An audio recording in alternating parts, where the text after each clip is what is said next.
முருகப்பெருமாள் உனக்கு கூற வருகிற தந்திரத்தை கொஞ்சம் கேட்டுவிட்டு செல்.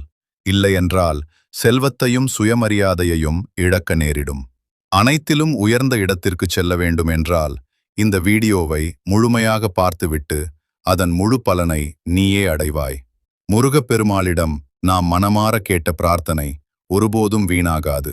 தர சிறிது காலம் எடுத்துக்கொள்வார், ஆனால் தராமல் ஒருபோதும் இருக்க மாட்டார்.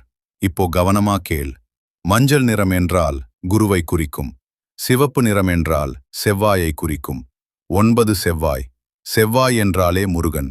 அதனால் நம்பிக்கையோடு இதை செய்து பார். மஞ்சள் நிற தாளில் சிவப்பு பேனாவால் 3, 6, 9 மட்டும் எழுதுங்கள். 3ஆம் வாய்ப்பாடு. இந்த எண்கள் மட்டும் போதும். அதை இரவு தூங்கும்போது தலையணையின் கீழ் வைத்து உங்கள் கஷ்டங்களை மனதில் நினைத்து முருகனை அழைக்கவும். 9 ஆறுமுகம் கொண்ட முருகன்.